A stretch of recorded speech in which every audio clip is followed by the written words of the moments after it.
नमस्कार पंडित जी नमस्ते। आज हम आपसे केतु के बारे में कुछ जानना चाहते हैं और जी। अपने दर्शकों को बताना चाहते हैं। जी जी केतु की जन्म कुंडली में क्या भूमिका होती है? जी। केतु के द्वारा हम पूर्व जन्म को कैसे जान सकते हैं? प्लीज बहुत सुंदर आपका सवाल है और मैं अपने दर्शकों को बताना चाहूंगा कि जन्म कुंडली में केतु के तमाम कार्य ऐसे हैं जिससे लोग अनभिज्ञ हैं और केतु को कुंडली में देख करके लोग डर जाते हैं। कोई कहता है कि केतु हमारा बिगड़ गया तो बहुत बुरी हालत कर देगा, या जन्म कुंडली को देख करके किसी को बता दिया जाता है कि आपके केतु की महादशा या अंतर्दशा आएगी तो जीवन में बहुत सारी कठिनाइयां आने वाली हैं। परंतु ऐसा नहीं होता है। जन्म कुंडली में जो केतु की भूमिका है वह केवल एक विषय पर काम नहीं करता है। केतु का हमारे पूर्व जन्म से भी बहुत गहरा संबंध है। केतु को लेकर के डर हो गया है। हाँ, केतु को देख करके कुंडली में डरने की आवश्यकता नहीं है, बल्कि केतु को समझने की आवश्यकता है, क्योंकि कोई भी ग्रह किसी को अनायास परेशान नहीं कर सकता। कहीं ना कहीं आपके प्रारब्ध जुड़े हैं, आपके पूर्व जन्म जुड़े हैं। हम इस जन्म में जो कर्म कर रहे हैं, कोई जरूरी नहीं कि उस अच्छे या बुरे कर्म का सीधा सीधा प्रभाव हमें इसी जन्म में मिल जाए। इसी को हम प्रारब्ध कहते हैं। बहुत से लोगों का सवाल आता है कि हमने इस जन्म में तो बहुत पूजा किया, बहुत पाठ किया, हम सभी ग्रहों के रत्न भी धारण कर लिए हैं, रुद्राक्ष भी पहने हैं, पूजा भी करते हैं, फिर भी हमारे जीवन में कोई परिवर्तन नहीं हो रहा। तो इसका सीधा सा अर्थ है कि हमारा पूर्व जन्म कुछ कहता है। पूर्व जन्म में कुछ चीजें रुकी हुई हैं, इसको हम जन्म कुंडली में केतु से देख लेते हैं। तो प्रिय दर्शकों, केतु में क्या ऐसा है कि हम पूर्व जन्म इससे जोड़ करके रखते हैं? हमारे मैम का बहुत सुंदर सवाल हमारे सामने आया। तो अब हम आपको बताना चाहेंगे कि आपके जन्म कुंडली में, या आप किसी की भी जन्म कुंडली देख रही हो, तो अगर कुंडली के किसी भाव में केतु महाराज बैठे हों तो उस भाव से जुड़ा अधूरापन आपके जीवन में दिखाई देता है। पूर्व जन्म में केतु बताता है कि क्या थे हम जी। और इस जन्म में हाँ, हमें क्या करना चाहिए, क्योंकि केतु आपके जन्म कुंडली के उसी भाव में बैठेगा जिस भाव को आप पिछले जन्म में छोड़ कर आए। वह भाव आपका इंतजार कर रहा है, लेकिन आप इस जमाने में और इस जन्म में उसको भूल चुके हैं।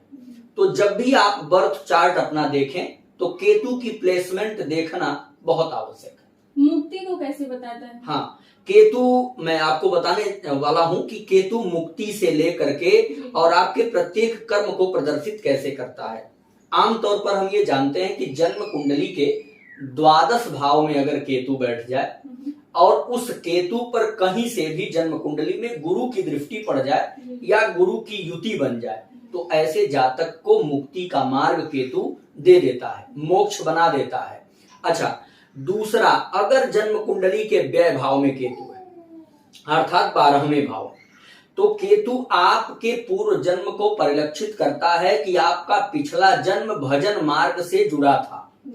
आप मुक्ति के मार्ग पर बढ़ रहे थे, लेकिन किसी कारणवश आपकी मृत्यु हो गई, वह कार्य आपका अधूरा रह गया है। अर्थात इस जन्म में अगर द्वादश भाव में केतु है और गुरु से दृष्ट है या युत है तो आपको मुक्ति इस जन्म में 100% मिलने वाली है। दूसरा, 12वें भाव का केतु धर्म के क्षेत्र में व्यय भी प्रदर्शित करता है कि आप पूर्व जन्म में बहुत बड़े धार्मिक थे, या आपका कोई ट्रस्ट चल रहा था, या कोई बड़ी संस्था थी, या अनाथालय या गुरुकुल इत्यादि आप चला रहे थे, या गरीबों की मदद कर रहे थे। वह कार्य आपका अधूरा रह गया, अर्थात धर्म में इन्वेस्टमेंट करने से आप वंचित रह गए थे। तो इस जन्म में आपको पैसा दिलाएगा केतु, इस जन्म में आपको नाम दिलाएगा, शोहरत दिलाएगा, और 12वें भाव का फल है तो खर्च कराएगा, अर्थात धर्म में खर्च कराएगा। वहीं अगर किसी के लग्न में ही केतु बैठ जाए, 12वें के बाद हम लग्न पर चर्चा करेंगे, अर्थात हमको तो लग्न से ही शुरू करना था, परंतु आपने सवाल कर दिया कि मुक्ति कैसे देखते हैं, तो मुक्ति 12वें भाव से देखेंगे। अगर केतु किसी के लग्न में आ जाए तो लग्न का केतु व्यक्ति के तमाम ऐसे तथ्यों को प्रदर्शित करता है जो वो पूर्व जन्म में छोड़ करके आया है। क्योंकि लग्न से तो हम सर्वांग विचार करते हैं, सब कुछ देखते हैं, व्यक्ति का व्यक्तित्व देखते हैं, संपूर्ण जीवन ही देखते हैं।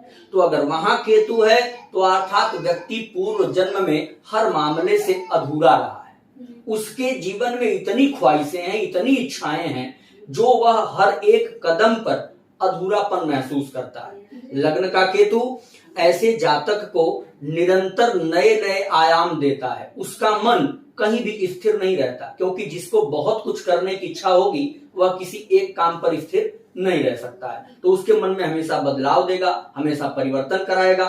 केतु डिटैचमेंट का भी कारक है, केतु अलगाव भी कराता है। अलगाव केतु किस स्थिति में कराता है? जैसे अगर कोई प्रेमी प्रेमिका हो और अगर उनके पंचम भाव में या लग्न में या सप्तम भाव में केतु अगर बैठता है तो यहां से क्या है, अलगाव की स्थिति बना देता। अगर वहीं दसम भाव में केतु बैठे तो करियर से अलगाव कराता है। बार बार ऐसे लोगों का ट्रांसफर होता है, बार बार नौकरी में परिवर्तन कराते रहता है। एकादश में बताइए। अगर 11वें भाव में केतु है तो एकादश भाव का केतु सीधा संबंध बना लेता है अचानक धन लाभ से, क्योंकि वहां केतु अगर बैठेगा तो 5वें घर पर केतु की 7वीं दृष्टि आ रही है। तो केतु अचानक धन का भी कारक है और शेयर मार्केट के लिए 5वां और 11वां घर बहुत इंपॉर्टेंट होता है। तो ऐसे जातक को जीवन में एक बार ऐसा मौका जरूर आता है जब वो अचानक उन्नति कर जाता है। और खास करके एकादश भाव में अगर केतु बैठा हो तो बड़े भाइयों से संबंध खराब करा देता है। दूसरा, एकादश भाव में अगर केतु है तो एकादश भाव से हम इच्छा का विचार करते हैं, किसी व्यक्ति की इच्छा कैसी है। तो अगर एकादश में केतु होगा तो किसी की इच्छा किसी एक विषय पर लंबी चलने वाली नहीं है, परिवर्तन कराएगा, क्योंकि इच्छाएं बदलेगी बार बार।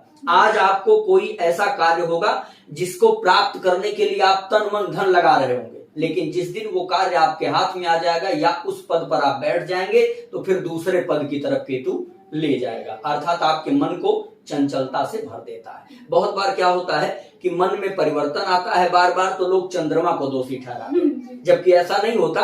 एकादश का केतु भी आपके जीवन में खूब परिवर्तन कराता है और आपके मन को बदलता रहता है। वहीं अगर केतु जन्म कुंडली के 9वें भाव में हो, 9वां भाव क्या है? धर्म का घर है, आपके भाग्य का घर है, और 9वें भाव से हम पिता का भी विचार कर लेते हैं। तो अगर 9वें भाव में केतु हो और वह केतु गुरु से दृष्ट हो जाए, चंद्रमा से दृष्ट हो जाए या शुक्र से दृष्ट हो जाए, अर्थात शुभ ग्रहों से दृष्ट हो, तो ऐसी स्थिति में व्यक्ति पूर्व जन्म से धार्मिक है, पूर्व जन्म से भक्ति कर रहा है, पूर्व जन्म से भजन कर रहा है। और इतना ही नहीं, उस व्यक्ति के जीवन में पिता का भी अहम रोल होता है, अर्थात पिता के द्वारा भी भक्ति भजन मार्ग में जोड़ने का विचार किया जाता है। वहीं अगर 9वें भाव में केतु हो तो हम 5वें से 5वां भावत भावम अगर सिद्धांत लगाएं तो पंचम से पंचम भाव पड़ता है 9वां भाव, अर्थात जिसके जन्म कुंडली के 9वें भाव में केतु होगा, यह भी हम कह सकते हैं कि उसकी संतान बहुत धार्मिक होने वाली है, क्योंकि 5वें से 5वां पड़ता है। तो ये भावत भावम का सिद्धांत यहाँ लागू हो जाएगा।